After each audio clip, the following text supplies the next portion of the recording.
22 जानेवारी. भवसागर तरुण जाण्यासाठी नाम हेच साधन. नाम हे स्वतः सिद्ध आहे, म्हणूनच ते अत्यंत उपाधिरहित आहे. नाम घेताना आपण पुष्कळदा त्याच्यामागे उपाधी लावतो. उदाहरणार्थ, आपण ऐहिक सुखाच्या प्राप्तीकरता नाम घेतो किंवा मी नाम घेतो ही अहंकाराची भावना बाळगतो.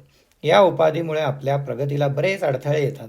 म्हणून नामाकरताच नामस्मरण करावे आणि तेही सद्गुरूच आपल्याकडून करवून घेतात या भावनेने करावे. त्या योगाने अहंकार नष्ट होऊन शरणागती येईल. शरणागती यायला रामनाम हाच रामबाण उपाय आहे, तो आपण करावा. नामाचा महिमा वाचेने सांगणे अशक्य आहे, पण हे सांगण्याकरता तरी बोलावे लागते इतकेच. मनुष्य प्राणी भवसागरात गटांगळ्या खातोय.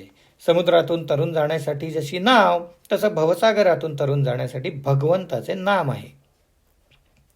फक्त एकच दक्षता घेणे जरूर आहे, ती ही की नावेत समुद्राचे पाणी येऊ देऊ नये, नाही तर नावे सकट आपण बुडून जाऊ. त्याप्रमाणे संसाररूपी समुद्राचे पाणी नामरूपीत नावेत येऊ देऊ नये, म्हणजे कोणत्याही प्रापंचिक अडचणीमुळे नामात व्यत्यय येऊ देऊ नये. तसंच नामाचा उपयोग संसारातल्या अडचणी दूर करण्याकरता व्हावा, ही बुद्धी न ठेवता नामाकरता नाम घ्यावे, म्हणजे नावेत पाणी न शिरता सुखरूपपणे पैल तीराला भगवंतापर्यंत पोचता येतं. कोणतीही गोष्ट अभ्यासानेच साध्य होत असते. देह केव्हा जाईल याचा नेम नाही, मग म्हणून म्हातारपणी नामस्मरण करू असे म्हणू नये. अगदी उद्यापासून नामस्मरण करू म्हटले तरी उद्याची खात्री आहे का? आयुष्य क्षणभंगूर आहे ही खात्री प्रत्येकाला आहे. म्हणून तर प्रत्येकजण आयुष्याचा विमा उतरवतो. लग्नाला आलेल्या पाहुण्याला लग्न कसे पार पडेल ही काळजी नसते, पण घरातल्या माणसाला काळजी असते. आपल्या प्रपंचात आपण पाहुण्यासारखं वागूया. देहाधिक सर्व रामाला अर्पण करून निश्चिंत होऊया.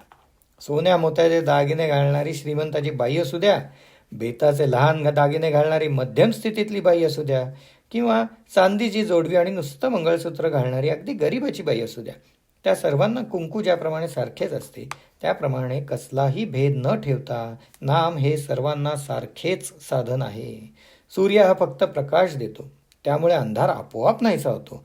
तसेच नाम हे भगवंताचे प्रेम वाढवते, मग आपले दोष आपोआप नाहीसे होतात.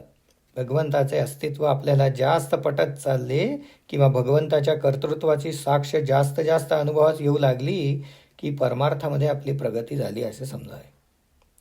जगण्याकरता श्वास घेणे जसे मनुष्यास जरुरीचे आहे, तसं भगवंताच्या भेटीसाठी प्रत्येक श्वासाबरोबर नाम घेणे अगत्याचे आहे.